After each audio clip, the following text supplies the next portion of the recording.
You're listening to the Paranormal UK Radio Network, and now it's time for the Paranormal Peep Show.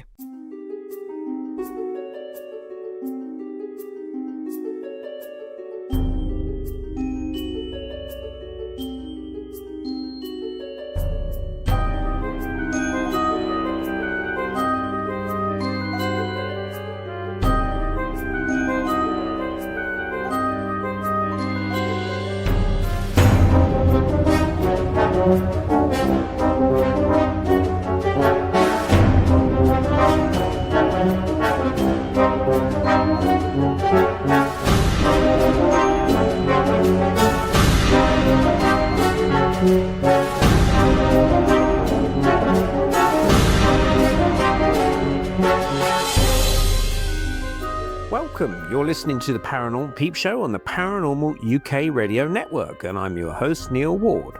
Now today we have a slightly different show for you. On Saturday, May the 10th, I ventured over to Reading to meet up with Ben Emlyn-Jones and also former guest Gary Robinson. We met up at Wetherspoons pub in the heart of Reading in Berkshire in the UK.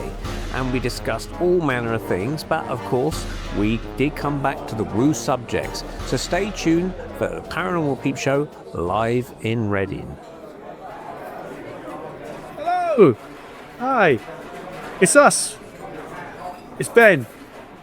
How you doing? Who are you? Yeah. We're in the Wetherspoons. Me, Gary, and Neil, and Monica. Yeah. Yep, we arrived a bit late, but we got here in the end. Yeah, we're having a lovely chat. Jumping from one musical tech talk with Gary to woo stuff with Ben, and I'm sure it's going to go right now through afternoon, actually. It's great when I'm never happier than when we woo-woos get together and socialise like this. You know, Wetherspoons, where else? I mean, we always assemble with our massive amounts of documents of hardened proof and evidence for everything woo that we're challenged. And this is it, or stuff. Press. And see that. Myself with him. Will do. On Casey, this is the American bird, but making triple bird this time. Thank you very much. You've got the same meal by the looks of these. Yeah, it was some sauce. American triple bow. What sauce do you want? Maybe a bit of ketchup, Ben, would be great. Right, you are. American triple bird. Yeah. That looks pretty healthy. It looks like it would... They're kind of mini, but they are a triple. Yeah, very good. I don't think that's a very healthy option, to be honest, but... Now, hang on, what happened to Ben's diet? He was going to be on some sort of... yeah, he didn't mention monk that to diet. me, actually, Yeah, monkey sort of spiritual diet. He was telling me this is at the Christmas period, isn't it? I guess the diets went out the window. I just had a memory about being in San Antonio, Texas once, and I got to this bar late at night, and they said, sorry, the kitchen's on limited availability. All we've got is... mini burgers. So I think a mini burger sounds good. And when the burgers were delivered, they were larger than this. They were 12 spoons. They're normally better than that. And so that was mini full the size. Mini for day. Yeah. So we have the strips and chips. Your peppers, that says. Maybe there's still a bit be there. No, that's great. There we go. And the two also colour enjoy that. Thank you. Wow. Pepper here, do you want pepper? I'm alright. Looks like I got a Swiss roll, which is... Trying to say You push them down the Eiger. Sorry. strips and chips. It's strips and chips, but it is a bit of a... So, this is going to be a special Paranormal Peep Show non-London episode. This is a woo-woo social. I mean, you can't beat them. They're in the world. We're sending the invoice to Paranormal UK Radio Network. Yes. It's a business meeting. Irene, you've got to pay her. And Mark. Yeah. I think I see a couple of men in black over the back there. That's right. Yeah, they want chips as well. Be careful what you're talking about. Oh, man. Okay, and do you want some? Yeah, it's alright. I think we need to get See if you want to bother. This will call us. No, I don't need to do something. Anyway, I was going to say you guys something. You might be familiar with this, Ben. Menna gave me a book, which was on Christmas, but it's an old book she found, and she gave it to me recently. And it's a book about the moon and moon missions and things like that. So I took some photographs of some pages because normally you get all these pictures online, but these ones seem to be super sharp quality. And I actually found some pictures that I've looked at before. if I can find a blurry image. Let me go back to all photos that I've got with. Often it'd be shots that are not very well distributed that Paul would maybe not come across before. Yeah, most people don't even see them. Here we go. So this is from Apollo 17, and I've seen this image before. Oh, yeah. I've always seen it. Do you remember that? I recognise this Yeah. image. Yeah, and I don't know what it is, but I've got a closer up picture as well. There's two things. So there's this, which I thought, what the hell's that? What is that? Yeah. So then I've got a closer image, and it looks like some sort of door. Like you can almost imagine a train door or a plane door or something like that. What the hell? It seems to be half buried in the dirt. But then, and I upload this to ChatGTP, and it says it's definitely a rectangular structure of some sort. You know? What's the half buried then? Is this the end of the set wall here? See those straight lines? Yeah. Oh, yeah. And then you've got a dividing line, and it goes across there to another line. And that at the back there looks like it's got a different kind of focus. Yeah. Yeah, I mean, it probably would have a different focus, but I'm just thinking, so, yeah, look, the structure there, stop, a dead line down, and then go across there. Because that's how Stanley Kubrick used to do it, was he? There was the hand, but Yeah, the Kubrick lines. So it's like a wall there, and there's a bit down there, and a bit down there, a bit down there, and then the background becomes less detailed, sort of green. that was the name that he gave to that technique, because there's a name for it, isn't there? Rear projection. Right. So the idea is that you would have a translucent screen, and the protagonists say that it's actually probably done on a projection screen made by 3M, who invented these reflective beads, and they put them onto this screen in their thousands, and they reflected the light that was projected from a projector of some sort onto the screen, and when it's all correctly exposed, this would come up or show up. They did it for Superman, this rear projection sort of stuff, you know. And it worked very well. I mean, because Thomas Kubrick did use that in the moon scenes on 2001. Yeah. So there's that, and then there was something else. Something else. I can't remember what it was in this fiction. But I've like, let me just find. Don't know if I might not have it on here, but that was this one here. That's a Russian moon lander. Oh yes, I've seen Really, Jules. That's what they planned for. Yeah. It looks very steampunk, doesn't it? Oh, by the way, see you laughing in the bonnet. That's what they planned for their own steampunk of the NR moon mission, which they never actually. Yeah. They did test it in orbit. Yeah. But they apparently cancelled for some reason. I mean, it's never been explained exactly why they cancelled their moon mission. They said they had a disaster where the rocket blew up. That's right, the M1. But then they just sort of like said, oh, forget that then, we'll just focus on low Earth orbit, which to me sounds a bit weird because... But it doubled up as a great washing machine. But I mean, it is odd that they just sort of like cancelled it, and they just because they could have like got there first, which would have been like a hat trick in terms of the space exploration. It kind of looks like the destroyers from Star Wars walk along in the and this the AT walkers, and in the Clone Wars there's one that looks exactly like that walks around. I suppose they got their inspiration from that sort of thing. I've always wondered about, for instance, Buzz Aldrin. And like, you go to earlier pictures of him, to me, he doesn't look like the same guy. That's, isn't it? You know, that's him in 1969. And I know, obviously, people age, but he's obviously, he was losing his hair then, but suddenly his hair grows back, or I don't know, he's got a two-pack.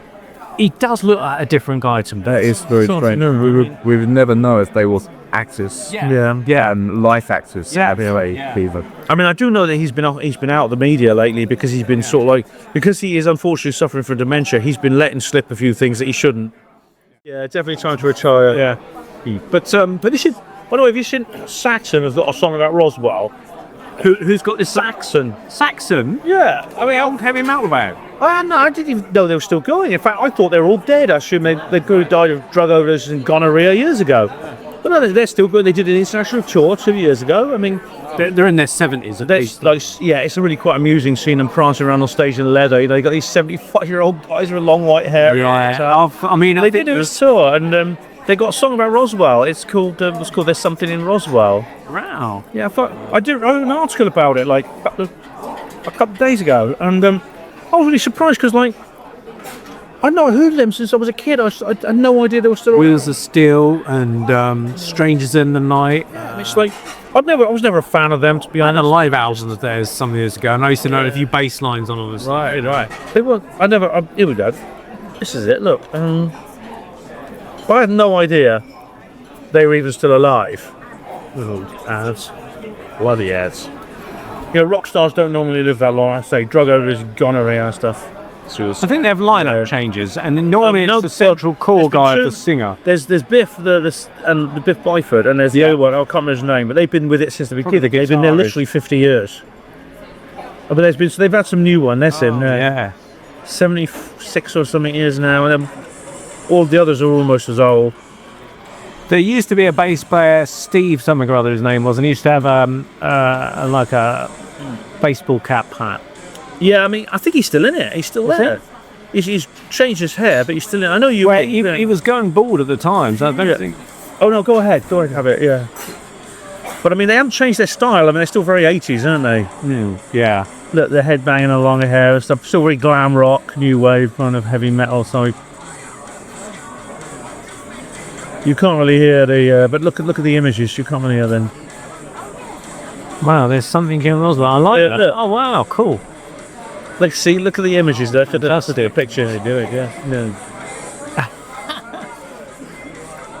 The Roswell Daily News, there we go. Has he admitted to being into UFOs or something? I'm not to my knowledge. The first time, I mean, I hadn't heard the Freedom for about, since I was about 18. And then suddenly, Saxon, I've got something actually, someone told me Saxon, I've got Saxon? But anyone younger than me once, what are you talking about? And I looked it up, and there was old Biff Byford, a really old Biff Byford, doing this song, and I thought, wow, I thought, not only are they still going, they're singing about things like this. Crikey. And he's like Biff is like he does all the composition and lyrics. I mean, he had the brains behind the band. Yeah. I thought he must have heard about all this. They're from Sheffield, are we? Yeah. They're from somewhere in the north of England, yeah. All celebrities are into the subject, like Paul Sinclair and Truth Proof. He had Robbie Williams on. Yeah, Robbie Williams. And he said the other day he's going to visit in next week, so he do some filming. Robbie Williams is an experience. He said when he was a kid, he was kidnapped to Pioneer. He had abduction experiences, yeah. Hey, really? And he went through a phase when he was like going to all the conferences and things like that. He stopped when basically people were taking the piss out of him because like the tabloids really ripped him to bits. Yeah. Oh, horrible. They had a picture of him dressed as like this old farm with a cloth cap, and it was like, and like making out he's some kind of yokel, and it was a bit much for him, you know. He just thought it's unfortunately, you know, he took a step back after that, which is sad. It's sad that he feels put in that position. He might be in a better position now, though, wouldn't he? Because now they're doing Congress and these talks, and He did a whole episode of Truth Proof, didn't he? so I'll have to listen to that. So I know Paul had him on the show. From the Paul show, it goes like the same time as mine. It goes at 8 p.m. every Thursday. It says his show, and it's like, unfortunately, there's only so many hours in the day, you know. Yeah. I mean, I like Paul. Paul's a good guy. I've never met him, but he sounds like a good bloke. Oh, he goes to all like the conferences. You'll see him at like Awaken at the White Carn, and he was at the OLM, the one they did in Manchester, the Manchester Awakening, and the Blackpool Awakening. Remember the one where you went in disguise, the one and they did the Sunday episode saying something we've got to mention, boys, and Emlyn-Jones. He all cracks up off. I feel guilty. Actually, I did apologise to him after when I saw him again in Awakening Manchester, because I'd say, look, Paul, I mean, because I did speak to him in my fake. He said, Ben, I didn't know that was you. I really didn't know that was you. And I said, it must have been pretty good then. I bet even he thought that you were taking the piss out of them, but you thought you were going to get kicked out. Yeah, there were a couple who actually thought I was. They thought I was like that. So the other guy who they didn't want in, Russ Kellett. They thought I was Russ Kellett. Because they thought it was Russ Kellett in disguise, and they followed me for a little while. Totally did a number on her. Yeah, it was Paul. There was a couple of other people that was on the field. Thank you. And they followed me for a while, which is why I stayed in character when I was in my hotel room. And after you need to sleep on the mate. Oh well, when I was in my hotel room, the only place I could like take my disguise on was in my hotel room. I only thought of this when I got there, and I suddenly realised there's going to be delegates here staying. I can't let anyone know I'm in town, because they'll work out it's me. Yeah. They'll say, "What's Ben doing here? He's banned from the conference, and he's in a town where a conference is where he's been banned from." Didn't you have the Zimmer freight as well? The two walking sticks, yeah. I had to pretend to be disabled. That was a good way of covering up my own appearance, by the way, on my own Good real method acting. That really was going to tear streets on. I went hard, like working on my look and how I'd speak, and You could have claimed here. I mean, everyone said, why don't I go to such lengths? It's because I was banned from.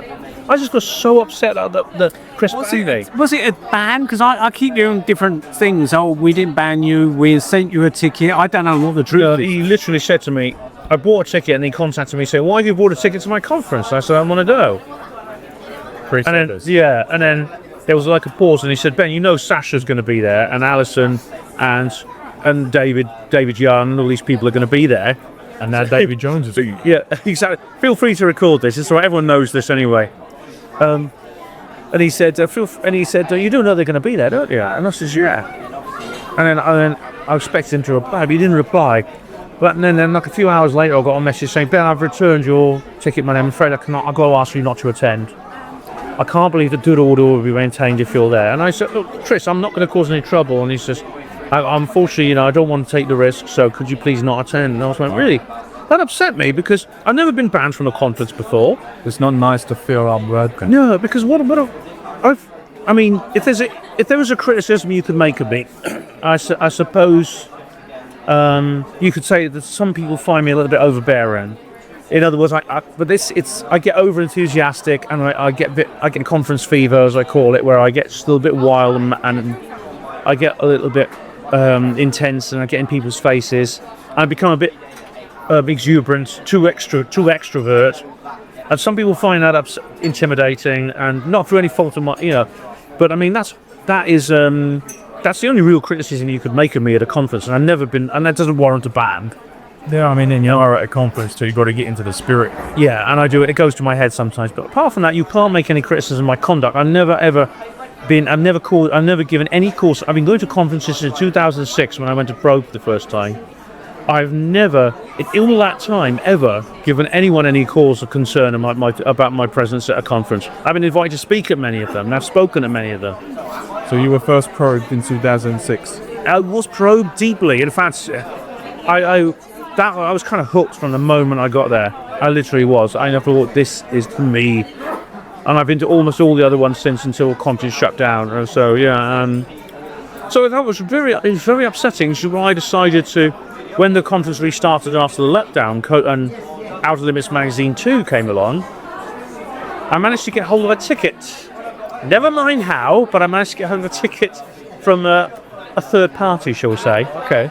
And I just thought, well, I can't look in there because they'll know it's me. And so I thought, I'm going to have to wear a disguise. What sort of disguise can I wear? And I started come up with the David Jones disguise. I started thinking about what would I need to look different. And I thought, I'll need different clothing, which I'd want like a shirt and tie. I'll need like a hat to cover my head so no one can see the shape of my head, because my face covering, which is very easy to use an excuse. This was just after COVID, and a lot of people were still wearing masks. So I started you had a mask, didn't you? And but what about the sunblock? I'll need something to cover my eyes, because the thing about recognition, like recognizing people, is and I did wonder about this, but when you see someone, the way it works, your brain works, is you see a few little markers about somebody, basic symbols, basic features of their face, and only when you see those does your brain lock into more detailed images of that particular person. Yeah. And if you don't give the person the initial trigger for recognition, your brain does not look for the others. So I thought, if I do that, no one's going to know it's me. And if I disguise my voice and I sort of talk like this, and also I pretended I was ill. I had a disability to cover up my gait. The result was the most powerful. Yeah. So I wouldn't look like I normally do when I walk. My face was covered. I actually have gloves on as well, because I came up with this idea that I was sensitive to sunlight. I had a disease where I was sensitive to sunlight. Yeah. So I had a sun hat on all the time, even indoor. They was best. Cover yourself with the sticks and everything. Yeah. It was that tricky though. It sounds an awful. I just put the camera there, and I've walked into the hotel room with my disguise on. It's in the video. Yeah. And believe it or not, I did get away with it. I mean, it's really odd, because no one said a word, but then I went home and uploaded the video, and then of course the copes begin. Everyone is covered. Everyone is posting on Facebook. Yeah, we knew it was Ben all along. We decided saying as well, you can sell the video on the day that you just breeze through. Nobody even stared at me. Nobody even looked there. Only the people who thought I was Russ Kellett, and they followed me around. But honestly, but then I mean, I didn't know who these people were. There's only like 2 or 3 of them who thought I might be Russ Kellett, and I wasn't. He's banned as well. But you know what's really odd is that that if they knew it was me, why did no one say a single word on social media until there's Ben's here, but we're going to let him get away with it. Ben's here. No one said a single word. And I know They didn't say anything until proof is on. Yeah, until my video was uploaded, and that's when it all came out. And also the organizer said, "Oh Ben, but I did send you a ticket. Look," because but he showed me like a document that looked like an inventory where my name appears. I thought anyone could make that up. It was all a code. Because you had a guy in your comments who was harassing you for about a year and a half. Asking you to prove whether you were right or Rochelle. Oh, somebody, this is had a bit of an issue. That guy had a bit of a problem. I ended up having to block him. He was like a head case. I mean, totally, like he was just commenting on something on the comment. He wouldn't talk about anything else, and just don't want to discuss this anymore. We started getting angry, so I blocked him. But it really threw a spanner in the works of the comic book works, because Does he what they call it? Off ages. a bit foreign for every tweet, and But he was like, a quarter of the entire comments reply video was between through his long comments, and and in the end, I just had to say to him, "Look, I'm not going to report this issue anymore." So he got very angry. He started abusing me, so I blocked him. Yeah, he did start to sound unhinged. yes, Season 2 was poor. You should quite like. and it's really funny though. It's like since then, Chris, because the last one we did, Chris sent me he actually sent me like flyers. He said, "Do you want to come along this to me, Ben? You can come as yourself this time." Yeah. People out there right now using the race and religion thing as a way to attack people. I've got a We Planet TV channel on YouTube where I upload the classics, just the UFO stuff, and it's starting to get quite a lot of traffic. But what I notice is the more traffic, the more comments I get from empty channels, and those comments are normally aimed at Richard, and they're all in the racist or nonce or something equally horrible. That is quite like the calls and it's part of the course. I get these every so often as well. When I go to the channel page, it's exactly the same. Complete blank channel. No uploads, no faves yet. No avatar, nothing. It's just someone, someone's literally, and if you look at the date when the channel was established, it's usually like week 4. Someone's literally created a YouTube channel, probably someone I've already blocked. Yeah. And it's usually probably one of the droid controllers who just say horrible things about somebody or me. Usually if they say horrible things about me and stuff like this. So, I mean, we don't take any of these things seriously. No, the droids are different. The droids, I can spot them, you see, the droids, because they're very bad actors. And I know them all. I mean, I know there's more than one person, because sometimes their spelling's better than others. Where did the word droids come from? What are you called? It's a very sci-fi. You know who you're talking about. We're seriously droids. Well, the ringleader is called Julian, and I know who he is because I met him. I actually met him, and he was a member of the David Icke Forum. And he actually met him in 2007 at the David Icke Forum meetup. Something of fact. He was creepy little guy called Julian. He sounds like a... Yeah, and but I mean, why they do this, I don't know. Why they've latched on some. I've done nothing to provoke us, but it's him and his mates, and there's old Lonot. There's at least 4 of them I know through the IP addresses they use, and the fact that they're always seen online. I think I think some of them are in other countries because in different time zones because they all seem to be. One of them's unless of course she can get these VIP proxy things, can't you? It gives the impression you're in an icon. Yeah, they get using that. But they're always online. They never seem to sleep. I mean, I always get replies very quickly when they used to sneak into my forum, and now I mean.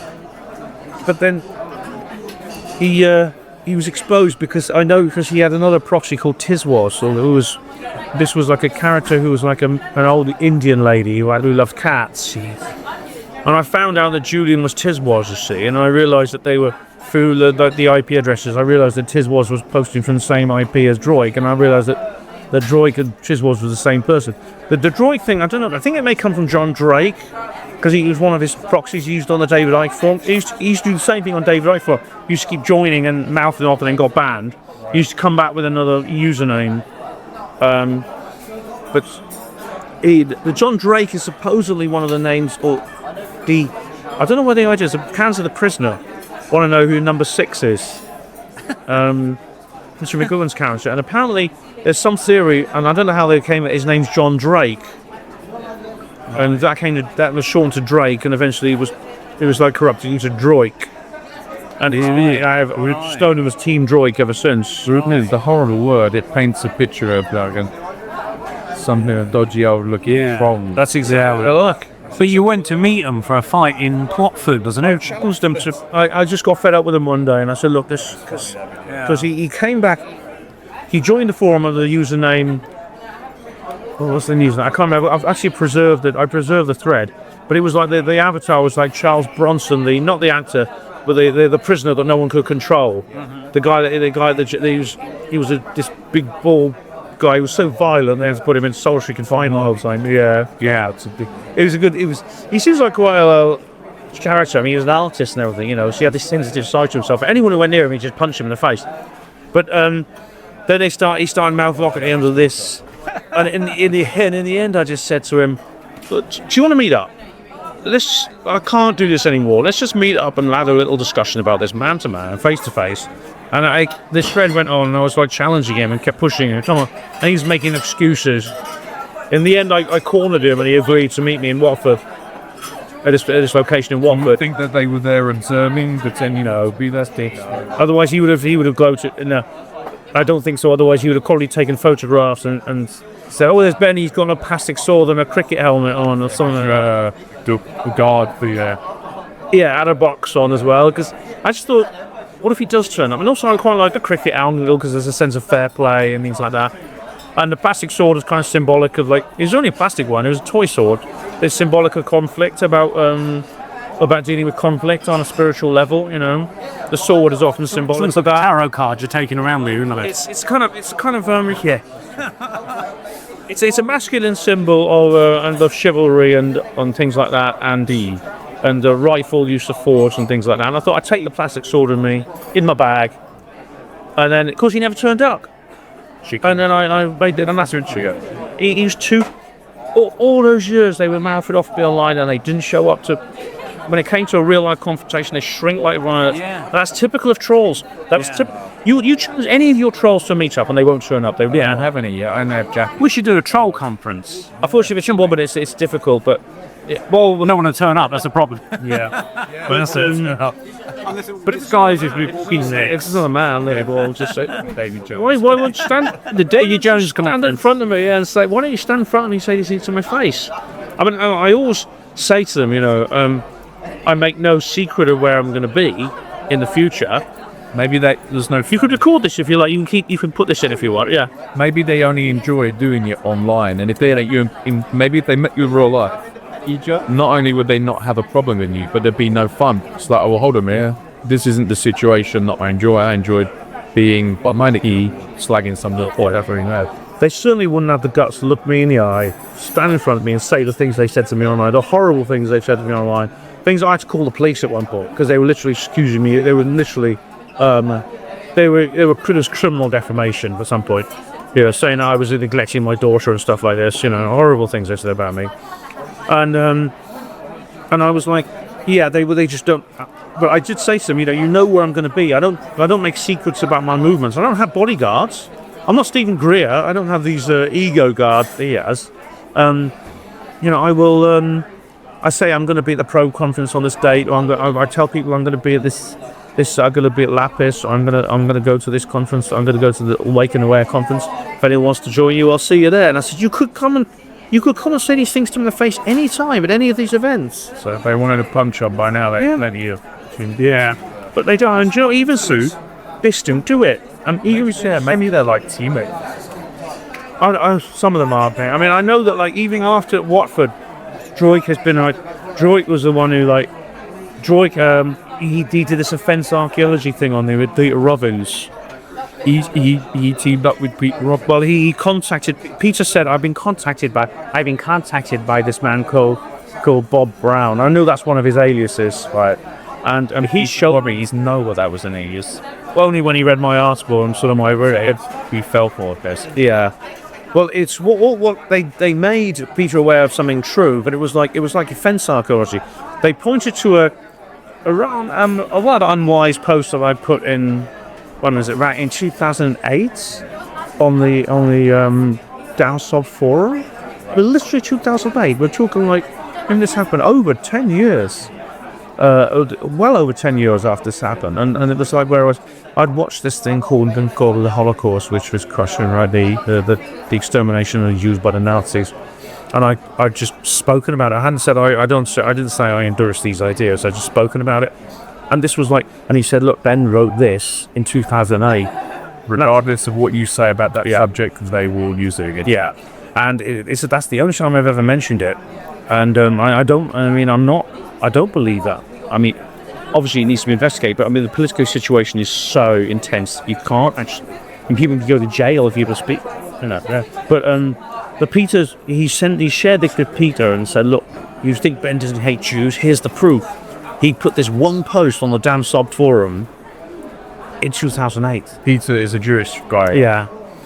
And I've never attacked him on that reason. I don't care if he's Jewish or not. I don't give a damn. But he'd done this. This is called offense archaeology, where they dig up things from your past which no one would even know about otherwise. Find an offense. Yeah. To find these things. I don't think anyone really has a problem with Jews. One of my best friends is Jewish up there, 25 years. That's not Peter Robin During. He's probably is that he's a compass.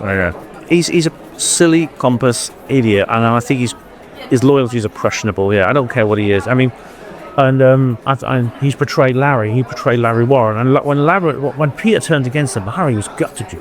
I mean, Larry has a lot of bravado. He acts the tough guy, but he went out into Liverpool and he got drunk and he got in trouble and he was he was devastated. What did Larry Warren think about Richard B. Vaughan's episode? What the Peter Hyatt statement analysis? I can't remember. I imagine Larry had a very low opinion of it, and indeed I did as well. I thought it's like Richard. You see, a lot of backstabbers do this, because they turn against everyone in the community and they say, well, I'll solve this. Richard was literally saying, I'm gonna solve this once and for all. Treats. Actually, I'm alright, Neil, because I'm going to head up the water next. Okay. Because I'm off the beard. So don't feel you have to get A glass of the House Red, please, mate. House Red. Yeah. We've managed to get back on track with the word. We did defame Peter Robbins. But yeah, well, actually, Peter Robbins. I'll ask Nielsen to edit out the bit about the offence archaeology, but I will. But yeah, apart from that, I will. I think offence archaeology is worth bringing up. I may not bring a still recording. Yeah, I may not mention the subject matter simply because some people can go to jail. Right. But I mean, I don't. Especially in these times. Yeah. I mean, not in this country, but in other countries, they could literally go to jail just for listening to that. Right. Okay. It's illegal to question the politics. We are in a country now where you can be jailed. Yeah. Saying. Pretty soon in this country, it's going to be exactly the same. Yeah. I mean, we know people have gone to jail simply for expressing opinions. We know that they're almost looking for excuses. Yeah, they're almost looking for excuses to put people in jail. Like you make some offhand comment that is unwise, and they're of letting everything know their place. Exactly, and the police will then will arrest you just because it's almost like an excuse. They know it's not a serious thing. Like the lady who said, "Oh, I hope those hotels burn down." She didn't say burn the hotels down. She just said, "I wouldn't care if they did get burned down." Now, that was interpreted as a threat. And Lucy Conway, her name is. She's still in jail now. Well, I didn't know that. She got like 18 months in jail. They assume she's saying that she wants to hotel here down in Iverson. This is despite the fact she deleted the tweet like an hour later. Yeah. She went out for a walk the dog, came back, thought better of it, and deleted it. By then, someone had seen it and reported it. I think the fact that she's the one from a Conservative councillor doesn't help. But Lily Anders, she's of course a white woman, which of course is again lower tier, Yeah, if you're white, you're definitely not allowed to say these things. We already know they've already said that the court process moving forward in England is going to be 2-tier. Oh yeah, if you're a minority, you get treated different from a white person because they have the kind of status that this is. Well, that's apartheid. They call it apartheid. I mean, it's true that they backtracked on it, but let's face it. I mean, the courts have actually been doing this anyway for several years now. The stats are still in the favour of whites. We still commit the left spines. Well, see, I mean, this is exactly, but this is not to denigrate any individual. But the fact is that certain racial groups do tendency to different kinds of behaviour. This sounds like one of those 1970s discussions from South Africa. Yeah, but that's not what we're talking about. Yeah. But that's not a. It's not racist to say that. No, it is statistical, and just with the immigrants that are running this country are doing a lot of things. These are just undeniable facts, and if that's the case, then I believe every individual. I give every individual a chance. Fancy to certain demographics have strengths or weaknesses and have a tendency to certain community. Certain different values. The good life philosophy that Mickey are being shipped here. It doesn't mean that white people are supreme. No, it doesn't that. It just means that we're different and and we need. This is why we live in different countries. This is because when we live in different countries, we can live in our own societies in our own way, which is exactly why the government are filling countries with foreigners. It's actually not. They're not just letting it happen. It's not like people have this idea that all the active role is being played by the immigrants, and they come up there and got this. I made this point last night. You know, they're so all big couple basis. This hungry with them society. No, we'd like to do something like it, but then make it. It's a deliberate geopolitical strategy. Yeah. And Richie Allen was talking about this, the micro-industrial complex. Good name. Talking about how many wealthy people in this country right now have realised that they can buy hotels and they can sign up for a 5-10 year lease with the government to house these people. And the government are giving them a fortune. See, the idea that the government is letting it happen is nonsense. This is being organised at the highest level. This is the industrialised movement of people. Let me tell you something. I was in Pisa last week. Pisa is flooded with migrants from India and Africa. I went to Livorno, which was a town nearby, and there is a derelict zoo which we go to for roller skating. It has a nice little car for the flat area. It was absolutely flooded with Indian-speaking Indian people. Now, does that mean that Indian people live there, but not in these numbers? Not millions and millions of them. There were no white people there. And what is that? Oh, so they have moved these people here. They could not speak Italian. They could not speak English. They were playing their own music and sound systems and their own games. He felt something is not right. Oh, cheers, dear. That's a large one. Oh, thank you very much. It's all right. Okay. Hey, mate. When she said large as small, I have no idea what they're talking. Thank you very much. Cheers. What's your sticks? Yeah, I'm feeling right up to that, to be honest. Thank you. That's all right. Thank you very much, dear. But yeah, it's But you're right. It's I mean, this process has to be reversed. There has to be mass deportations, and I mean the leftists will portray it as like, round them up, cut them on cattle trucks at gunpoint. No, it can be done ethically. It can be done peacefully and ethically. It can be done without harming any of these individuals. I would oppose any retaliatory attacks. Well, I believe it. They simply have to be removed and repatriated to their own nations, the nations of origin, which can be done. And as soon as there's a political will to do it, it will be done. I don't think Nigel Farage is going to do it. I don't trust him. I don't think I don't think it's going to happen. If it doesn't, then I mean, that's it. What my concern is. Yeah. If it doesn't, then you got him in the country. Difficult will get him out, isn't it? Yeah, I was just saying to Ben. Lose this bike, by the way. I was just saying to Ben that I went to Pisa last weekend because they had like a 4-day weekend, so stay with Sarah. I've been there before because you talked to us about it. Yeah, I've been a few times now. I'll show you some pictures. I'll find out. But there's in Livorno is a town next to Pisa because they're all seaside towns, right? And there's an old disused zoo which has a really good roller skating area because I'm into skating, so I keep my skates out there. So I'm going to go skating. And Livorno and Pisa are now flooded with migrants. And you've got the African migrants on the streets, hundreds of them. You've got lots of rich Arab people, but a lot of them. You've got a large number of Arab and Turkish takeaways open where there were none. So that's great because they needed those. Then you've got a lot of people and some of them look really poor. Some of them look like they've got a lot of money, but there are loads of them. And I mean, you're looking around, you're thinking, what was going on? When we went to the zoo area with the park, we were the only white people. There was a group of about 50 Indian kids. I guess they were Hindus because they were playing Hindu style music on the sound system. They were playing cricket. And then there was a group of at least sort of 15 Muslims, families, children, with the women are wearing their hijabs and stuff. and I heard them speaking English and whatever language it is they spoke. Yeah. And there was one little white boy on a scooter with his dad. Other than that, I remember an old Italian man was just sitting watching with his hat on. I don't remember any other white people. Crikey. And this is Pisa, the tourist area where you should expect local vendors doing their stuff. Yeah, and Lavore. Yeah, like on right on the sea. You've got Pisa and then all the little seaside towns right there. It's mad. And so, when you're having lunch or anything along there, the Africans come up to you and they're selling Sanchises. Yeah, all the same stuff they do here. And because they all speak English and they say, oh no, I live here, I live in Quattadera, I live in Colla Salvetti or wherever, you know. But you know what, Ben, I'm going to be a real pain in the arse. I'm going to go. Oh, I know, Russia. Right, I'll be back. Okay. I need my glasses there.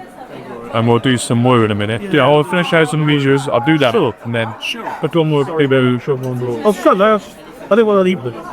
Put it up there all over. Same thing.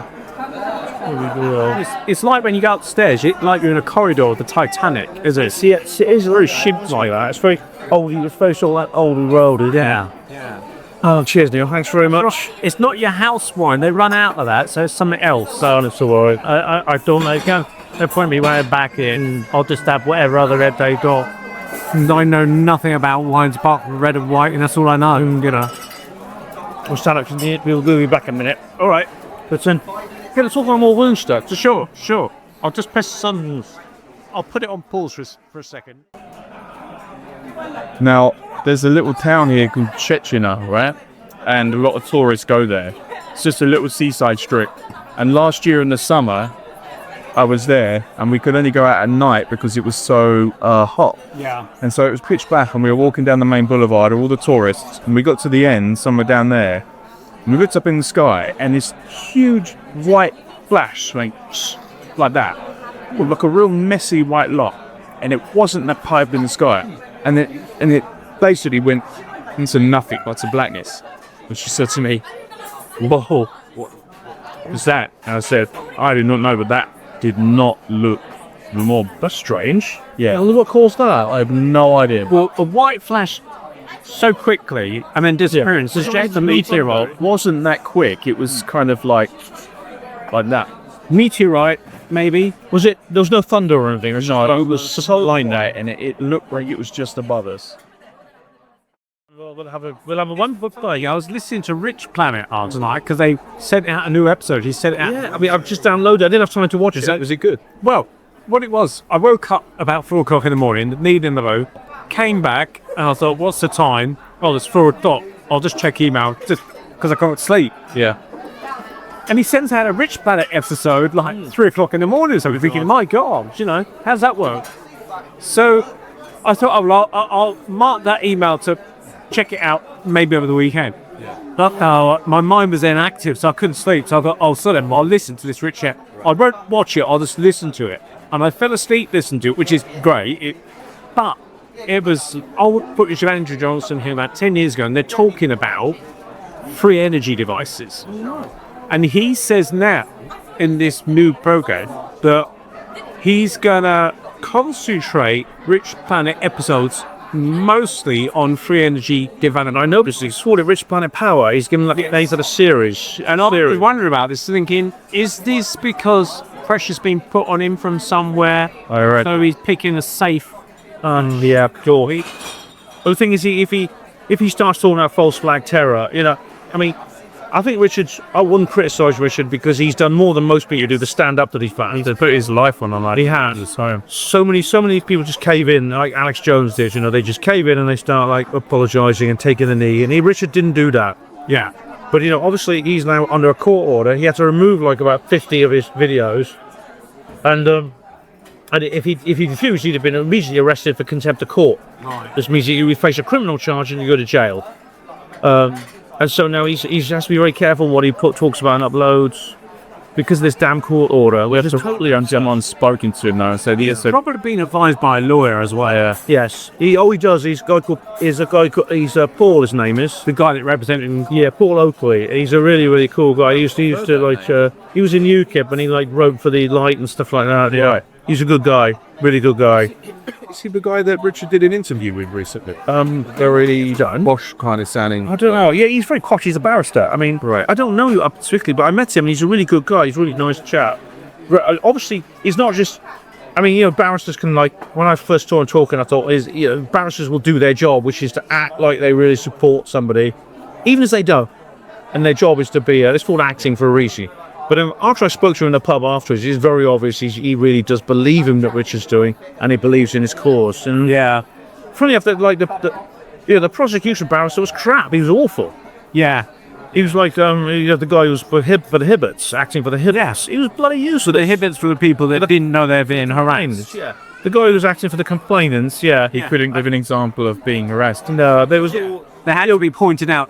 They took him to pieces. I mean, he took the witness to pieces. I mean, if there's any justice in the world, the judge would have dismissed the case.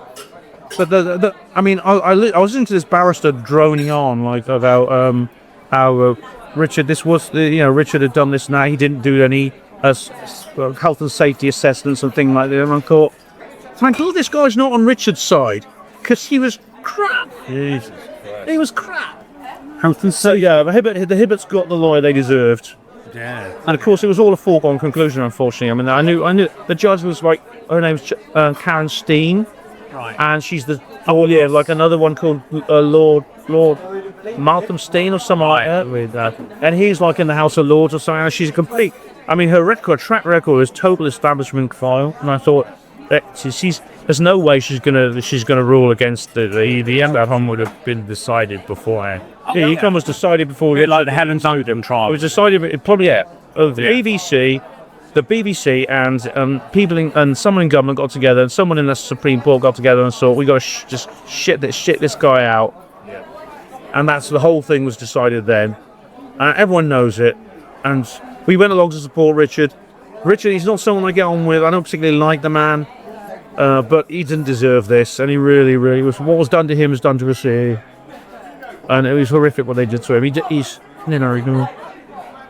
When he started getting, when the news first broke with the court case and the BBC had his YouTube channel, I received a mysterious email telling me, "Hello, I'm a musician. I've noticed that Richard E. Wood's using your music.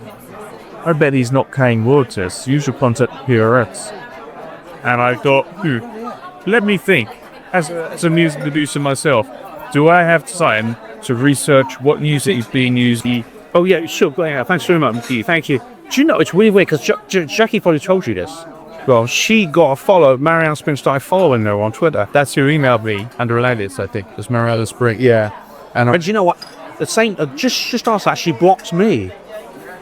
And it's really weird because I've only interacted with her a couple of times, and I left a comment. It wasn't even rude. It was slightly sarcastic, and she blocked me. So what in the email? What they said was they wanted me to contact the Performing Rights Society and complain about Richard and demand money. It's the equivalent of a fence line killer, Yeah.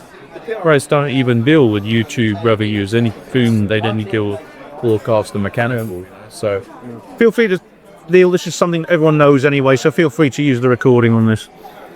Sure. Everyone knows this already because I've said it. To Richard recently, and he said that he is planning on some new feature documentaries over the next couple of years, and it's been using world music, and I've given him the catalog for my label.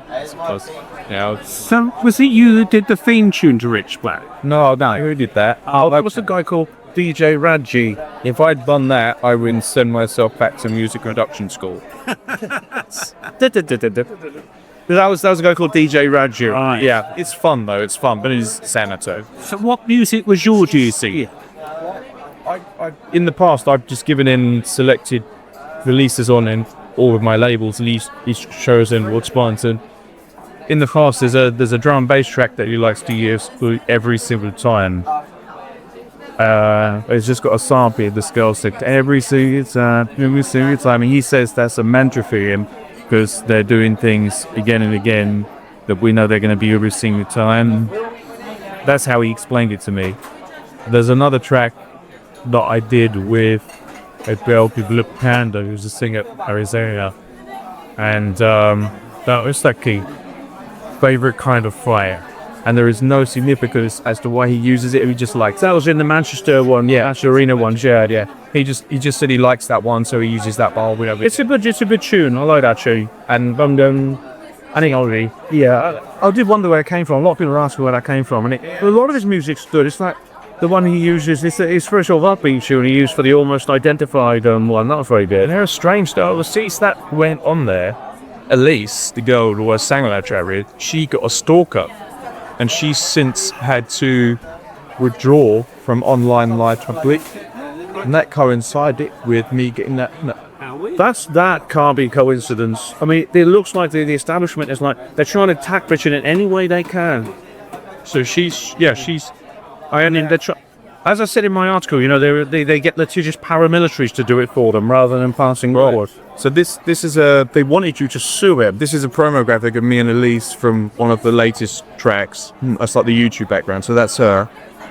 And yeah, she's had to disappear because she's had this stalker, and this guy is after her, and she's in Arizona in Sedona, and that all started when the witch planning stuff started. I wonder if this guy had a word with this guy and told him to do that.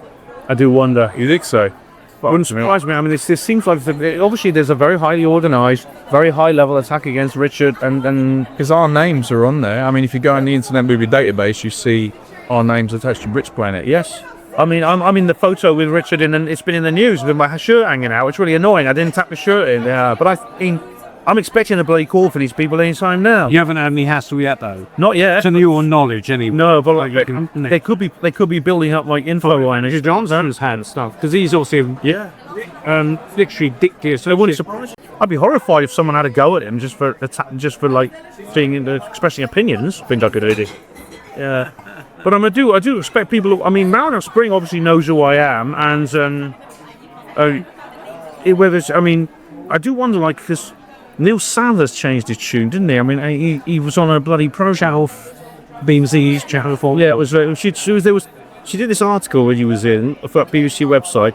Then she did that stupid Radio 4 series, Disaster Trolls. Yeah. And then she did that episode of Paranormal, which is like, it goes into less detail. It's shorter, but it goes into less detail.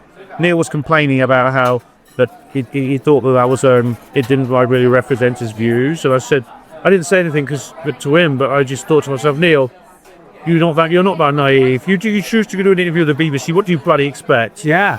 And since then, Neil has just like gone a 180. He's turned coat. He's stabbing Richard in the back. He's attacking everyone who defends Richard.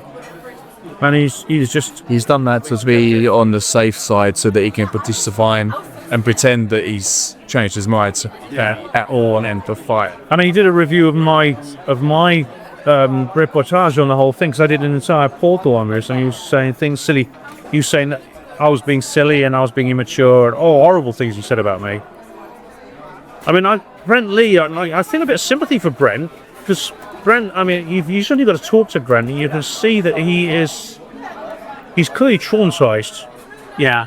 I mean, you only got to talk to him, listen to him. He's really, really hurt. Oh, is that sir? Brent Lee, who does this show with Neil. Okay. But Neil is, I feel much less charitable towards Neil, because Neil is, I really enjoyed his early Richmond episode. Yeah, but Neil's book, Neil's book, The Fortune on Your Own, is so good. Yes, it is brilliant. It's sad actually to see someone like him, like do a backflip. Yeah. Change the subject slightly, Gary. You mentioned on Ben's live stream last night that you saw a Virgin Mary on the place. Yes. Talk about that. That's interesting. So it was back in the days where I was commuting back and forth to New Mexico. Yeah, I would fly into Del Rio, Texas, so that I could just drive across the border 5 blocks down the road. And I was sitting on one of those small propeller planes that United Airlines used to use. Yeah. And I was just looking into the aisle. There's only about 10 seats. And I saw that outline, the peeping draw of the clothing that she wears and the glow around her. Yeah. Just sort of stand behind that with her arms together, looking slightly downwards. And it just kind of appeared up like that. In the aeroplane? Yeah, inside the aisle. And, well, I can say it was in my mind. I don't know for sure it was actually there. I can see it clearly for at least 3 and 5 seconds before it faded out. It was slight colour to it, of bluesy greens, and very translucent. But of course, you know, I've had quite a few weird experiences in Mexico. The weirdest thing that ever happened to me, of course, which I spoke about previously on the Paranormal Peep Show, is when I used to sit on the flat roof of my house in the evenings in Mexico at the end of the day and look at the stars. One evening I jumped down, and as I looked up, a flock of about 6 or 7 birds made of light flew over me. Oh, you told me about this. This was mind-blowing. I do not know what to make of it to this day. Every person I told it to, even on that day, had no reaction. And I was desperate to kind of talk to someone about it, because what could this be? It was a flock of birds, and they were made of light. They were moving, the light was moving inside them, almost like it was CGI, but there are Acuna is a very poor place, right? There is no one with a hologram machine in Acuna. I mean, telling me there are people living under bridges and things. It's Cambodia, there's the Wild West. And I saw these things fly off into the distance. So what generated those? There is no technology. Were they in a kind of classic V formation shape, like very slight? Yeah, I can see it so vivid. And I wonder, like, what time of year would it be for, like, would it be a time of year for birds migrate south or west or wherever they go? Eh? You know what? I should have written down the date, but I didn't. Because that might have helped, you know. It could be that someone says, oh yeah, you get a certain bird that catches the light, and because they got translucent feathers or something, which come off in the season, you know, this is... Well, it was dark. Dark. It was right. dark. Right. And they were on fire. On fire. There was no chance that I could have mistaken a real bird for something. These were birds made of fire and light. Wow. And they were orange. I go like that. Yeah. Yeah, fire blue. Like that. And I'm obviously, to the tape, I'm pointing to a sunset on a book that you was giving me. Yeah. Oh my God. And I could see the texture of the light within them moving, as well as the limbs of the birds moving. Did you get kind of excellent height there, Balance? Yeah. You're on a roof, of course. So. Yeah, and there were trees at the end of my garden, which I'm still there now. And let's say that my roof was about that height. Yeah. I will climb down for the window Yeah. grids. They were like twice this. So say that's about 10 feet, maybe. Yeah, they were no more than double that. 20 feet. So they were low. It was So low. could you feel any kind of air from your... Nothing. No sound? No sound, nothing. It happened to be, it was quite a quiet moment and quite a quiet part of the day, because that was a noisy part of town. I'm not saying I went into the Oz factor, it just happened to be a quiet few minutes. And yeah, it was at least, I guess it was five seconds I watched them before they were through the trees and onwards. So did you no neighbours you could speak to that might have been about? No, at that time, I didn't know the neighbours who were surrounding, and many of the properties are locked, and you keep yourself to themselves. They have high walls. You can't communicate with them the way you might with your neighbours of the UK. Yeah. And so I had no explanation for it. As for migrating birds, when you see migrating birds in that part of the world, you see them up very, very high, flying in a V formation. Yes. And people often confuse them for UFOs. Is the sunshine, and they can be reflective. Yeah. Some would say after all Lovat Lights was, but some right. This is where they will. What do you think? Have you heard anything? It's sort of thing I've heard. It rings a bell. I mean, of course, Gary's told me about this before privately. Yeah. And I remember telling me about being very impressed by this. Now, this is the first I've heard about the strange apparition on the plane. But yeah, strange experiences on aircraft are not unusual. So seeing something in the air is interesting. I mean, I'm going to do a long plane flight in a couple of weeks, and I'm curious to see if I see anything strange. But the obvious one is, I'm telling you right now, that motherfucker back there is not real. The crazy plane lady is here. This has been put down all kinds of things, but the way she worded it and the way she spoke, this was a plane that was not flying, it was on the ground, it hadn't taken off yet. That's how they could go back to the terminal and ship the old bag off, I've seen the video of her being kicked out by the coppers. Yeah, and the flight was late 3 hours. I'm sure that made her popular. But there's all kinds of examples of people seeing strange things on plane. Now, this was very common in the early days of aviation. It was the gremlins, which of course is the feature in the Twilight Zone episode. You heard the real story of the gremlins on the Mexican Airlines flight? Well, where they were flying on the outside of the plane. Dick Preston Dennett did a video recently. The stewardess, her name was, of course, her name, Tullo, Audrey Tullo, somebody Tullo. She actually reported it to the Spanish, this Mexican researcher, then reported to other people. He wrote it in his book. That, I mean, she was spaced, but many was true. What's more pilots in that couple, and they backed her up. There were multiple stewards on the plane that saw these things. So I saw the passengers. There were no passengers, but it was like a coal flight. There's no passengers, but all the crew were on there. The cabin crew, saying, or pilots, they all saw it.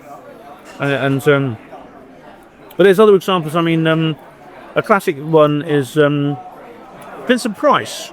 Oh yes. Yes. Well known, is quite appropriate actually. He's well known for his horror movies. That's right, good old bit. And in 1959, he was on a flight, and he was just looking out the window as you do, and looking at the clouds passing, and he suddenly saw there was some words written on the side of a cloud, like a neon sign. It was just attached to the cloud, and he looks and he thought it's odd. And he looks again, and it's still there, and if these words just said the words Tyrone Power is dead. Yeah. And he thought, that's what? Tyrone Power is a fellow actor, who was somebody he knew, a friend of his. And in those days, there were no seatback phones, there was no TV screens that you could get information from, no internet or nothing. Yeah. And so there's no way, if Tyrone Power had died, he wouldn't have known, because he was in the air. When he landed, he actually did ask someone, is Tyrone Power all right? And they said, Mr. Price, you wouldn't have known, but he died a couple of hours ago now. And this is something, I mean, obviously this may have inspired him, because he was very into this. So he was, as an actor, he liked doing these horror roles and these supernatural roles. They may experience like that might have inspired him, you know. Again, I don't know if, you see the thing about the gremlin phenomenon. I mean, as you know, there's a famous Twilight Zone episode with William Shatner, Captain Kirk, where he's on a plane. He's a recovering psychiatric patient, and he keeps seeing this gremlin crawling on the wings. He's sabotaging the engines, and he keeps telling people no one believes him. Eventually, he's like, you know, the cabin crew basically suppress, you know, shackle him to the seat. And when he gets off the plane, you see the damage done to the air engines, and you realise he was right. At the very last shot of that particular thing. Now, there's also a short story by Arthur Conan Doyle, a Sherlock Holmes author, who's a woo-woo like us. I can't remember the title, but it's about a pirate who flies up in his plane and he starts seeing these strange cloud figures. This inspired Roald Dahl, because Roald Dahl in the James and the Giant Peach is the Cloud Men, you know. Right. And now, the skeptic's explanation is very simple: altitude sickness. And it's true. That's what they would say for my... Yeah. Well, no, you see, because, well, I have, no, because it's not, because, you see, aircraft came along with pressurized cabins, and when that happened, the gremlin sightings vastly declined. And so, you could explain a hypoxic brain or have hallucinations. However, you were on a pressurized aircraft with a pressurized cabin. It's a modern plane. So it was a 1 hour flight. Yeah. As also was the crazy plane lady, Tiffany Gomez. Yeah. As was Ellis Taylor, my friend Ellis Taylor, who's seen weird things on planes. Yeah. It could be that when you're above a certain altitude, and you're above a certain... Because when you get up to a cruising altitude, 35,000 feet, 29 to 39,000 feet, 90% of the Earth's atmosphere is below you. Yes. Because it's very cold. You can't breathe unless the cabin's pressurized. Yeah. Because the only reason you can breathe is because you're inside a pressurized cabin of an aircraft. You simply... But it could be the other world. You're in an area where humans are not meant to be. And it could be there are other intelligences that rule that realm. Because you're halfway between the ground and space. That's what your friend Nick... who's the guy Nick? Kind of spoke about the... Nick Hayes. Hayes, invisible. Those invisible. Yeah. He's been studying the creatures that live in the air, in the sky. Some of them are invisible. And also, that's where maybe UFOs are of presence. And indeed, it's kind of like it is another world. And indeed, there's a claim the radiation level is higher from the sun and cosmic rays. Yeah. And indeed, stewardesses who are pregnant are told, like, you can't... They have to take maternity leave very early in the first trimester, because they're at that altitude. The radiation can damage the developing embryo. Yeah.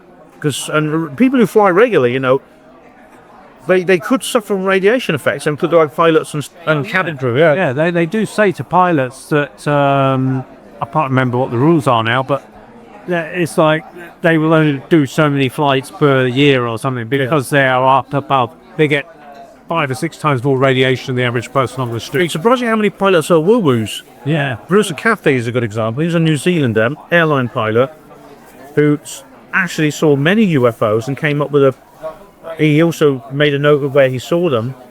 And he came out with a fascinating idea about where they appear in terms of ley lines and things like this. Interesting. Well, Monica's doing chap. Yeah, Monica's family comes from Belgium, and we only found this out last year, having a chat with some fellow family members, that one of the people. Oh my God! One of the people. Good selection there, Monica. It's a green rat, isn't it? Yeah, that's Incredible Hulk rat. I thought. It's got a tail. It's weird. But what is that? what is it? I don't know. That's a photograph. Oh, I could say yeah. And it's my sister. Please do. Yeah. So she tell me what it is. So basically, an airline pilot in Monica's side of the family, based in Belgium, they're currently having an interest in UFOs because they were seeing him all the time. Wow. We never met The him. British down at Flap, didn't they? Yeah. So it's a Belgian hot topic of UFO activity here. So he was seeing these UFOs, which just the name of the yard is Uncle, or whatever it was. There's a fire there. Uncle John. But he fell. Yeah. And he was going to be seeing the UFOs. He had an interest in you, I believe. I don't think he had an interest. I think he's The name's saying he said he saw me later. loads of you. Yeah. But they don't report. But there was a guy that was flying to Albany, like Albany Airlines or something. Ray Boyer. Yeah.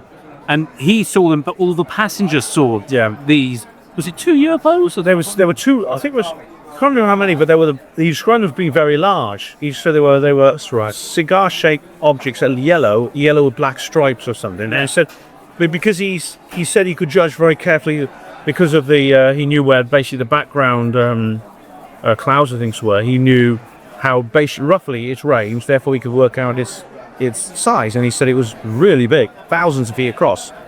Bearing in mind the largest Star aircraft ever built is the Hindenburg airship. That was 805 feet long, which blew up very famously in New Jersey in 1907. Yeah, but that was they never. After that happened, no one ever built an airship that big again.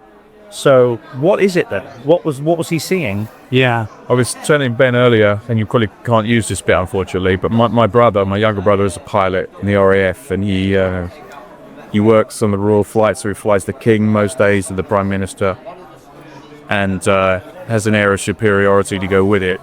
But he's interested in UFOs, but he's always watching UFO TV shows, but he will never tell me. And when all that stuff was happening with the drones aside, he just wouldn't say that it's. I kind of tried to chat with him about it. Maybe he's worried that he'll word and get out and can't speak. He will say. The only thing he told me, which I think I told you guys are there. He knows where they are. Yeah. No, this is another. He was telling me that they keep seeing drones up out at What they call a cruising altitude. 35,000 feet. Yeah, and these are commercial drones with decals or something, flashes and stuff.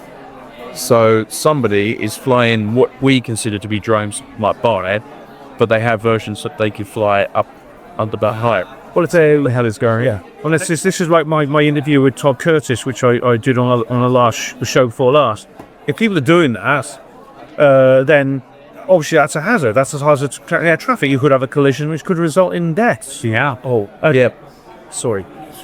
That's all right. I was going to say that if anyone who denies that there's a UFO problem, there's some explaining to do, because clearly there is. And I mean, anyone who's honest and investigates, like Todd has set up an entire, he calls it the air detectives. He's a pilot and his friends are pilots, and they're concerned about their safety of themselves and their passengers. Yeah, and is that scene in Close Encounters? You know, I think it's the second or third scene in the film where they're in the air traffic control room. That's right. Yeah, and the object appears, and then they can see it on prime and radar. The pilots are saying they can see it. At the end, they say, "Do you want to report a UFO?" And the pilots all say no. Because they're scared of getting in a treadle. Sorry, Garen, you were going to say. We're going to say, yeah, you reminded me of the story when my brother told me we know what they are, we don't know. No, we don't know what they are, we know where to go to see them. So when I lived with my grandmother in Hemel Hempstead, we had the classic 3-story houses of Berkshire. A Warminster. Hemel Hempstead. Oh, right, sorry, it's a Warminster. No, I think UFO, yeah. Being, yeah. So one evening in the summer, I look out the window, I'm on the phone, and I see some floating towards the house. And this is the story I told a Paranormal Peep Show. And it was like a carbon fiber ball about this big, floating over the top of the house. And so I called my grandmother to have a look. By the time she got up the stairs, it was over the other side of the house. We had to run to the other window. And we watched this thing, and it looked like it was spinning like that, just going in a straight line across the countryside to Luton Airport, Berkshire. Yeah. So my brother did say to me, yeah, we know about it. So he said that, he had a girlfriend at the time called Kirsty. He said, we know where to go to see them. He said, I've been taken to Kirsty there. And he said, but we don't know what they are. No. And this is the weirdism. On the same flight where I saw the Virgin Mary, not on the same exact flight, but on that route and the same plane, Yeah. I once looked out the window after seeing that thing with my grandmother in England and saw one of those things out of the window of the plane to the left side in between Fustaf and Del Rio, Texas. So what the hell is that? What height was you roughly at that point, do you think? Well, I guess that would be, how high do you think the plane would go if it's a 1-hour flight in the Cruising 35,000 feet normally. There's lower altitude. Well, there's 20,000 if it's prop drilling. We were above the weather because it was a short plane, and So it's more like 20,000 feet, I would say, because there's got to be oxygen for the plane to provide thrust to the engine or something. I don't know. quite some time before the plane overtook it. Yeah. And or maybe it went of its own, this whole yeah. Wow. And it to be the same texture, colour and size as what I've seen with my brain. Ronnie and Philip Kinsella saw a sphere with their grandmother, and it came down into the back garden. And they said, Grandma, what's that? And she didn't obviously know what to say. So she said something like, oh, the fairies had just come up to check, see if you're okay. Ronnie was telling us about that when last Christmas. Yes, that's right. And then it flew up over the roof of the house, I see. That was an aptitude. In the sphere, that's just a fish. I was thinking about that. I mentioned this on the live stream last night. That's right. A couple of months ago, there was some people who saw a metallic spherical object flying over the town of Booga in Colombia. It was filmed, going through there, and then suddenly they filmed coming down the ground, and then the next shot is them seeing this thing lying in these bushes. And then that was the end of it. No one heard anything else. And now, in the last couple of days, so people have come forward saying, well, this is the actual sphere, and they show it. They're holding up this big metallic sphere, and it has these symbols on it and artwork. It even looks like some kind of text or something on it, like Klingon or something. And it's like, if even the Santa Claus has jumped on top of it, you can't keep him all. I thought he was with the fairy that he discovered. Yeah, Jaime is he's a absolute maniac. I mean, he's like me on steroids. Jaime is, he really is. But I mean, I suspect it's fake, but I might be wrong. I suspect it's fake. I expect they just created the sphere. They've done some artwork on it, and it looks like crop circle, the symbolism on the. He's got some fantastic discovery almost weekly, hasn't he? Because he's got a weekly show. Yeah, I mean, unfortunately, can't get English subtitles for it, but I do sort of know what he's talking about because I've watched other. I know about the cases he talks about because there's other videos out there. Yeah. As you know, the guy is just he really is like a complete obsessive. Yeah, really well. Yeah. And he doesn't always looking for the next fantastic thing, and they don't have a quality control. He doesn't filter, unfortunately, Heine. He doesn't. I mean, some of the cases he investigates really are significant, but others he just jumps on some bandwagons like there's ridiculous mummy thing. Yeah, that was obviously. I mean, Steve Mera did the field research into that, and which Heine didn't. He said, look, these are simply fake. They're just created our old. They all died at death caused upon other ladies. As much as we wanted to say. Yeah. Well, I'd love to send them being real because it'd be great evidence. But as soon as I saw them, they didn't look convincing. These alien mummies. These are human animal scrambos from graves. Yeah. and someone decided to create these fake mummies that they then selling. They sell them for a huge amount, and there's actually a black market in fake antiquities. Just press pause on this for a second. The habit of listening to being. But he's banned from YouTube like so many people. I'm not. It's best I get back one day. I've watched about a dozen videos, and they've just been taken. It's been removed with all this information of various kinds. The hate speech, so I have to wonder where's anything. but YouTube and EV. Well, YouTube is just. Unless they can some Elon Musk takes them over. So they're just gonna. It's just gonna become a boring mainstream social media, and as a result, if you're a businessman, you wouldn't want to do that because it's like essentially it's a detriment to your own conspiracy. Cat videos of mainstream news. Yes. Makeup tutorials must be that, mainstream news and that stuff like that. And then all the interesting stuff will go elsewhere. Because if I was running YouTube, I'd say, why am I doing this? Why am I throwing away good business like this? Why am I ruining my own prosperity? There is somebody further up the pyramid that Charles. Unless I'm actually obeying a higher authority that their instructions I value more than profit.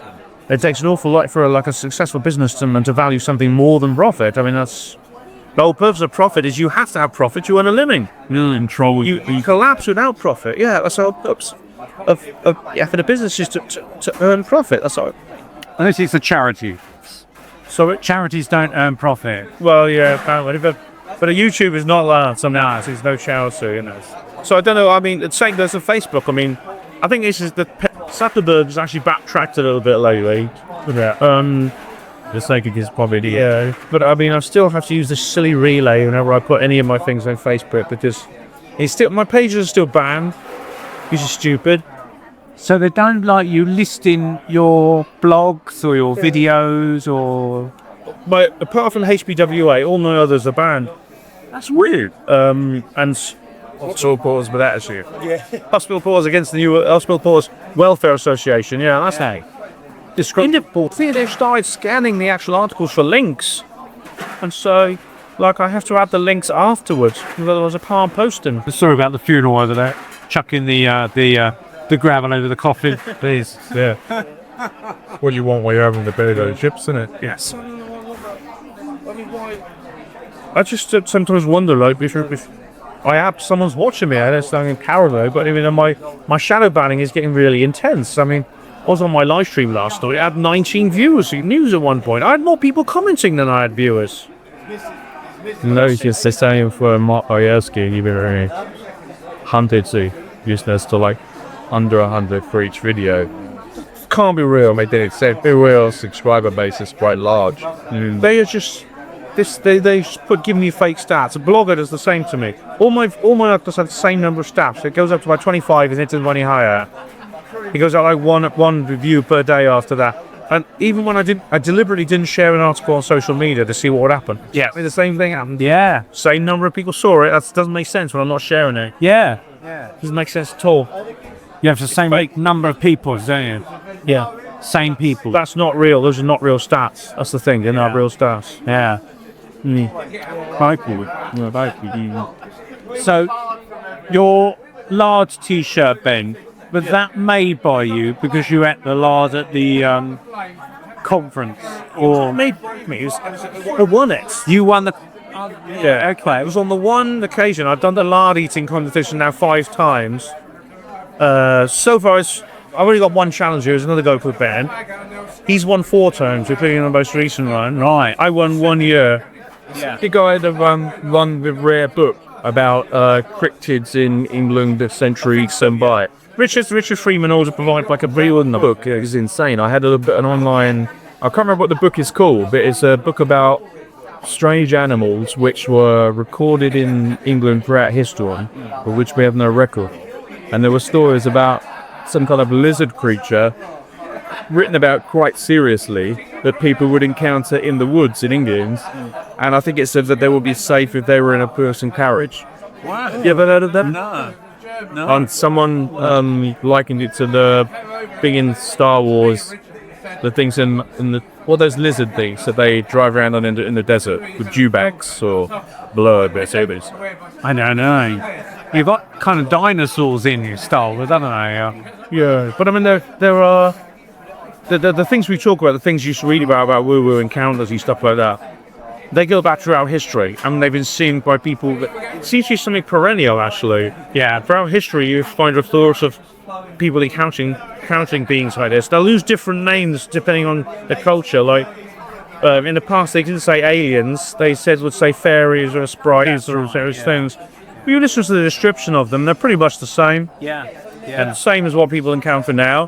Just written from a different worldview, a different time. Mike, have you heard about the Analogies and different metaphors, yeah? Yeah. Supposedly, I think maybe I heard this from one of your talks, or maybe from one of yours, Neil. Someone who had access to some texts in the Vatican that were related to angelic characters, and when she actually read them in their original form, she was reading what sounded exactly like modern day abduction phenomena. And she assumed that they had rewritten them as cherubim and angels, come up with this whole scenario to fit in. For the whole Fatima incident is now looked upon as a possible alien encounter. I think The Hall of Marian apparitions is unique because it has independent witnesses. Apparently, a photograph of the sun, as they called it, the second sun appearing. When, no one found it for ages. This image. And it did surface many years later on the internet. So whether they were suppressing it, I don't know. You could imagine the church controlling the information and the evidence to suit the narrative that they sell to the people, and so to God and the world. Well, it makes me wonder that now you've got an American poke. Could he be CIA plant it? It's hard to know. I mean, the new Pope Leo the 14th. Who was selected a couple of days ago. He's I did a whole live stream about him last night. He's still a bit of an unknown quantity. We don't know exactly who he represents. We know he's appointed by Pope Francis, the cardinal. So he's quite a recent arrival in the Roman establishment. Yeah. But well, maybe you see the possibility, or whether we know that he spent a lot of time in South America. You can imagine under his Pope hat, he's got an absolute bloody radio mast hidden on there, transmitting directly back to the security. And of course, obviously Pope is a very he has no political authority, but obviously there was inevitably going to be political issues because he's one of the most powerful men in the world. Yeah. I mean, it's not because he holds the office as political, but because he commands the authority of so many people in such a huge institution, the oldest and largest institution on earth. And that is quite something, yeah. And I mean, the fact that he's American, I mean, although he spent most of his life actually in Peru, where he's also Peruvian in season, I know that was Trump and Vance are being really happy about the fact that he's an American, and this doesn't mean that he's part of the whole 70 blatter thing or anything like that. That was a thought, but that's wishful thinking, it doesn't mean that will happen, but get back to the Pope being I say it's true. I've heard reports about the fact that one of the traditions when they're selecting and checking the Pope is that they pick their Pope, and that as a final check they get the Pope to sit on the stool that's got a hole in it. Yes, it's like Simone. And this is because they have to be sure the Pope's a man. There's no way. And whether that still goes on, I don't know. But in Middle Ages, an alleged, it's true, isn't it? A woman was actually managed to get to become the Pope. There's a film on Netflix they saw, did you? I remember that, a Netflix film where this woman became the Pope. A male impersonator. He actually became Pope. Of course, as we know, the Catholics only ordain men. So obviously this was declared void when it was discovered. But now, allegedly, it's that whether they still do it or not, the Pope has to prove he's a man. It's undignified. I mean, there's talk about them making athletes do this. Do you remember at the Olympics? They have to drop their trousers in front of the judges and say, "Look, this is my gender." He says, "Well, I might make the pole vault, but I don't think I'll make the Pope." It's like because there was a bit confusion over some people's gender because, of course, athletes are they are sort of like slightly androgynous, aren't they? So you can't just say you identify as the Pope. identify as a religious Catholic through his Pope. Yeah, that's right. Yeah. But no, the Pope has to sit down, allegedly, and all the cardinals wind up and they look at these dangly bits and they say, yes, that's a no. It's all right. You can be Pope.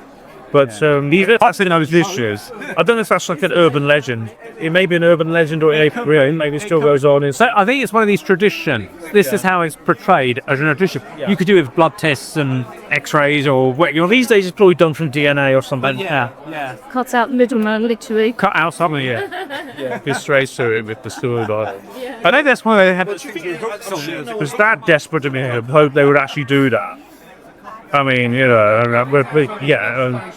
but it's. Brother, I mean, the thing about the Pope, the papacy is the Vatican has a library, and there's apparently, according to Diana Walsh-Basolta, there are 50 miles of corridors, and it's all underneath.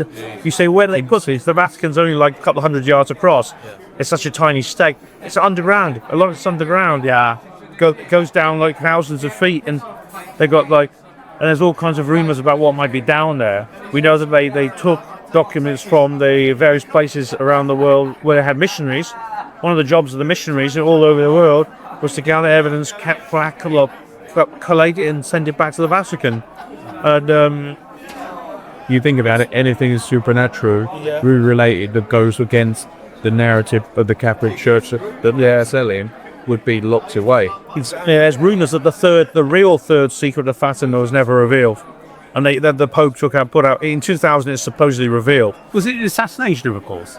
Well, this is what it is. Pope John Paul I died after just 33 days. Yes, which I mentioned last night. Yeah, actually. And then he was replaced by Pope John Paul II, who was actually a very long-reigning Pope. He actually went from 1978 to 2020. It was when Benedict came along, 2013, 2014, whatever it was.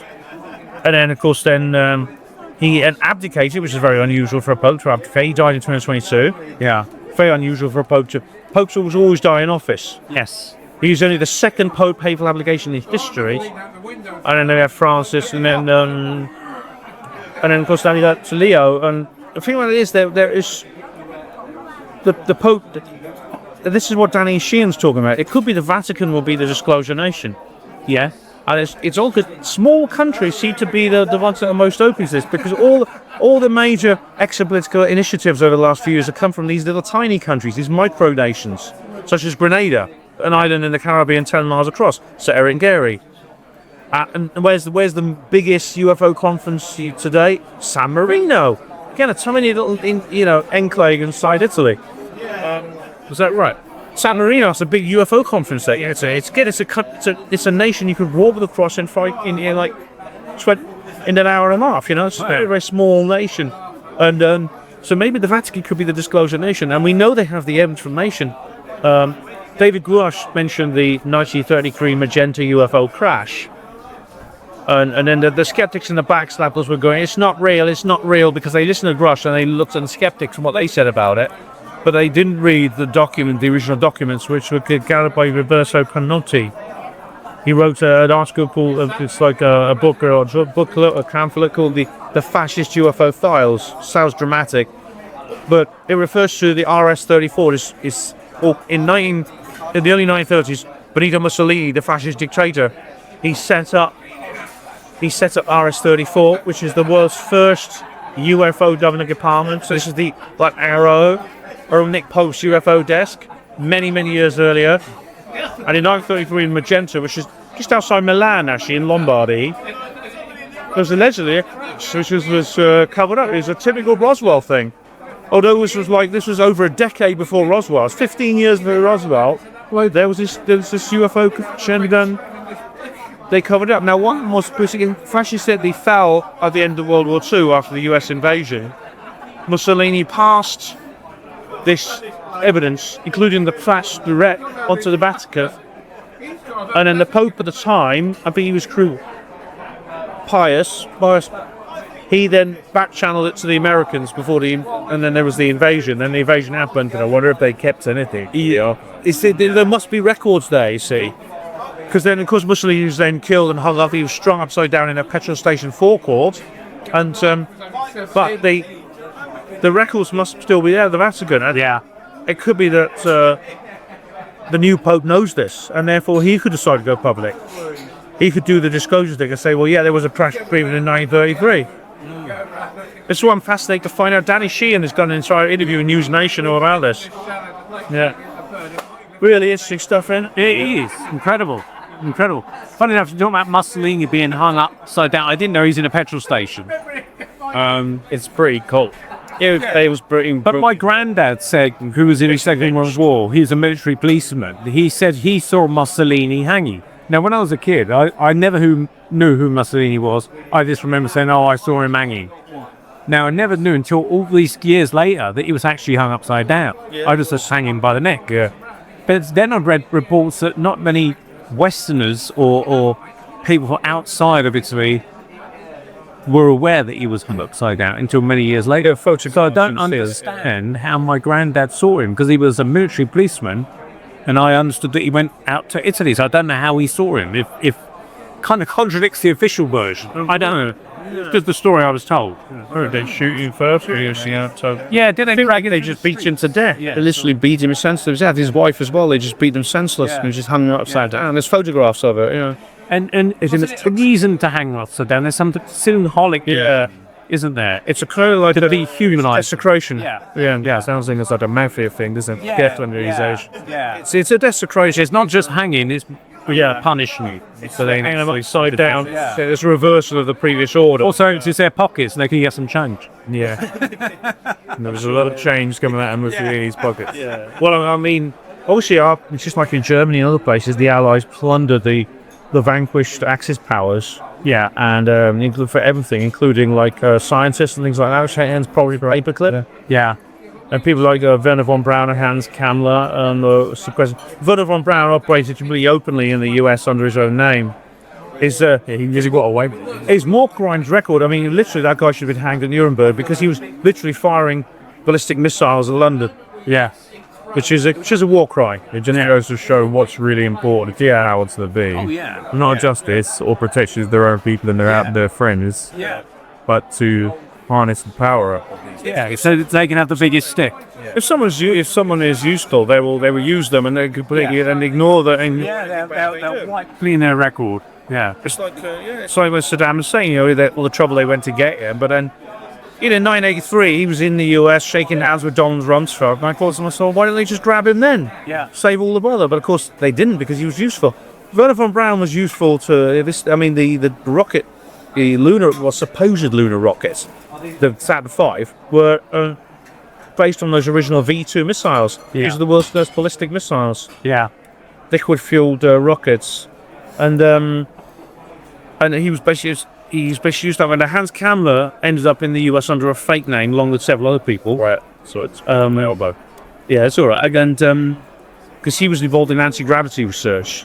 Recently, I've had an urge to do that. Like my joints kind of feel uncomfortable, so the only way to relieve it is just to snap them into place. See, we'll be able to. But setting them, we'll see. Got one look, he's gonna. Banging it on the door and stuff. Keep banging it. Sorry, guys. I should just say that Hans Kammler was involved in anti-gravity, research into anti-gravity and things like that. He was running this thing called the Wenceslas mine. Which is like in Poland. There was this mine where they were developing these anti-gravity crafts through the Bell and the B behind. Oh yeah, and that was at the end of the war. They actually blew up the entrance to the mine and buried, and then just caved in the end. They just caved up. everything's still in there. They just caved it in. It's still in there. And to all we know, it's still in there to this day. I mean, it could be dug out. That's what they said, but I can't see them turning down an opportunity to grab all that. Well, yeah, that's the thing. You can only take everything first. Well, the real prize is not the hardware they were developing in the laboratories. It's the people who were designing it, because they can make their science, their papers, their thoughts, their feelings, their papers and stuff like that. Maybe they was taken. Maybe they took some bits, buried a lot of it. They don't really discover it. But it'd be very easy once Kammler was in their grasp, and they would say to him, "Well, you got to work for us," and he would say, "If you don't, you go to Nuremberg, and we'll expose you." He would have had no choice. He essentially, it's like putting a gun to his head. He would have worked for the Americans or the Soviets to develop. Anyone would. Yeah, you'd have no choice. And it'd be very easy to recreate the laboratory and build new prototypes. Yeah. I mean, maybe that's what the Kecksburg incident was. The Kecksburg crash is described as like a valve-shaped object. Yeah. Maybe it was that. It may be that rather than an extraterrestrial thing. Yeah. That was like a crash retrieval in 1965 at Kecksburg, Pennsylvania. Yeah. Right. Skeptics say it was a Cosmos satellite. It was not, because a Cosmos satellite is a Soviet satellite. It did come down, but it came down in a completely different direction at the wrong time and the wrong place. Talking of Cosmos things, Russian things coming down, isn't there a Russian Venus craft going to crash to Earth sometime today? I don't know if it's today. Well, yeah, it's today apparently. Because they don't know where it's from the land, right? That's what I've heard. It took about an hour. I put tenner on the headquarters of William Hill. So there's 100,000 odds of it. Around 1972? Yeah. Is that right? It was going to go to Venus. It was a Venus probe. And it misfired, or the rocket failed and it ended up in Earth orbit, and it's been there ever since. In Earth orbit? Yeah. Right. And but now the orbit is decayed to the point where it's now going to deorbit. But they don't know exactly where or when. Sometime today, they think. Over Britain or over Europe? It could be anywhere within the 55th parallel north or south, which is really in the air. Rosehill. Most of the world. Yeah, Atlantic or... Well, I took a bet out on the headquarters of William Hill. 100,001. I put a tenner on, so if it lands there, I'll be very rich. But of course, the organisation will be destroyed, so I won't be able to collect. No, you won't be able to collect it. That's a bit daft, isn't it? Yeah. It's just a shame, yeah. Now, the thing is, 90% of this area is sea, so it'll probably come down in the sea. But if it lands on land, it could come down anywhere. There's nothing you can do about it, because no one knows exactly where the exact moment it'll enter it'll be in the Earth's atmosphere enough, so it will slow. We do know it will survive re-entry, because it's designed to survive re-entry to Venus as a headbox. Yeah. Right. The hot, dense atmosphere of Venus. So it will definitely reach ground surface. Right. It could come down. I mean, it'll obviously break up once it hits the ground. But when it smashes, it'll leave it weighs a ton, so it'll leave quite a crater, actually. Yeah. If it lands in a populated area, it'll do considerable damage. Yeah. It will cause like a big dot. It's actually it pulls like a sonic boom as it enters the It will. But it will reach the ground surface intact, and it's very unlikely it'll hit a populated area. I mean, if you look at them, you'll see currently most of the world is still uninhabited by humans. It's really interesting. We think you don't realise we're having a density populated. Well, so overpopulated that people can't have children. Yes, that's why they have to kill everyone with the vaccines and things like that. The road is just so full up. Yeah, they have to stop to get up. This is usually really you near saying. I'm going to ask Mark Devlin, which part of the flat Earth will this Venus probe come down? Yes, oh God, I don't know what Mark will say about this. I don't know. It could end up in that very far corner, just on the very edge, and then just fall off. Probably right on. I mean, if you escape it, if you go sort of further north than Birmingham, you'll probably be safe, because it's like a 54 parallel or something. It'll come down. Right. But really, it's so unlikely it's going to hit you. I mean, you might as well worry about a sinkhole. I remember when Skylab was coming down in 1979. I remember that, yeah. There was some guy in Texas, I think it was, because they thought it might come around down in that area, but I think it ended up in Australia. Drink. Now we're going to leave Sue. All right. I'm good there. They were selling like builder's hats, Bob the Builder type safety hats in Texas. And protect yourself from Skylab. The idea is excited door in the head. You're protected. And he's selling for $1 a helmet or something. Well, someone made a lot of that scam. I'll tell you. Yeah.